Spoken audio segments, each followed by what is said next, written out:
2022 চনৰ চেম্পিয়ন দল ইংলেণ্ডে আমেৰিকাক 10 উইকেটৰ ব্যৱধানত পৰাস্ত কৰি প্ৰথমগৰাকী দল হিচাপে ছেমিফাইনেললৈ উপনীত হ'লে আৰু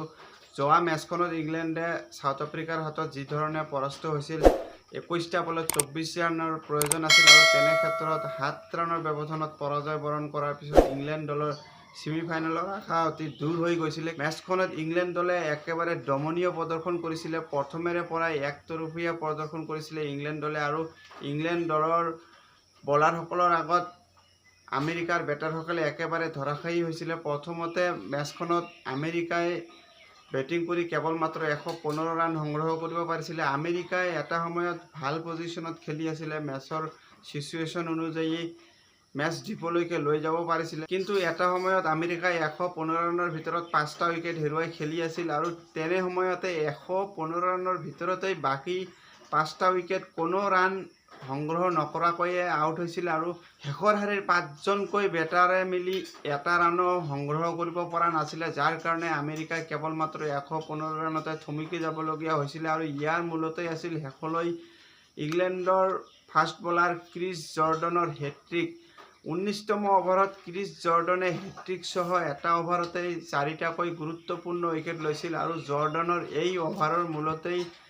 আমেৰিকাই আৰু 20-25 ৰান যোগ কৰিব পাৰিলেহেঁতেন, কিন্তু জৰ্ডনৰ এই অভাৰৰ মূলতেই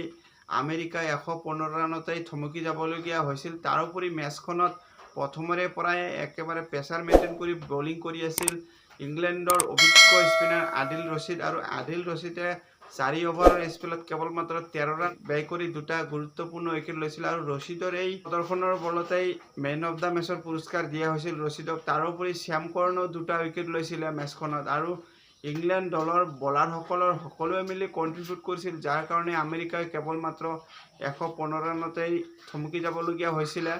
আৰু 116 ৰানৰ লক্ষ্য আগত লৈ ইংলেণ্ড দলৰ অপেনাৰ বেটছমেন দুয়ো মিলি বিধ্বংসী আৰম্ভণি দিছিল। ইংলেণ্ড দলৰ অপেনাৰ বেটছমেন ফিল চল্টে এফালৰ পৰা এংকৰিং ভূমিকা গ্ৰহণ কৰি আছিল। চল্টে 21টা বলত 25 ৰানত অপৰাজিত হৈ আছিল আৰু তাৰ বিপৰীতে অধিনায়ক জছ বাটলাৰে যি বিধ্বংসী ৰূপ ধাৰণ কৰিছিল আৰু বাটলাৰে কেৱল মাত্ৰ 38টা বলৰ ভিতৰত 83 ৰানৰ এটা অপৰাজিত ইনিংছ খেলিছিল আৰু বাটলাৰৰ এই ইনিংছৰ মূলতেই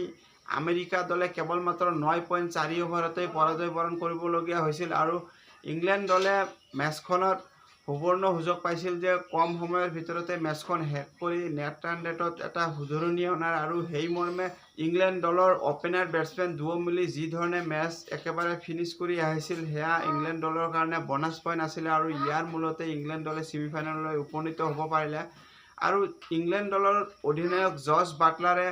হৰমিত সিঙৰ এটা অভাৰতে ওপৰ-জুপৰি 5টাকৈ 6 কোবাই মেচ আৰু অতি সোনকালে শেষ কৰি দিছিলে আৰু এটা অভাৰতে যদি ওপৰ-জুপৰি 5টাকৈ 6 কোবাই তেনেহ'লে বাটলাৰে কি ধৰণৰ বিধ্বংসী ৰূপ ধাৰণ কৰিছিল ইয়াৰ পৰাই বুজিব পৰা যায়। ইংলেণ্ড আৰু আমেৰিকাৰ মাজত মেচ প্ৰিভিউ এয়াই আছিল। ভিডিঅ'খন চাই ভাল পালে লাইক আৰু ছাবস্ক্ৰাইব কৰিব। ধন্যবাদ।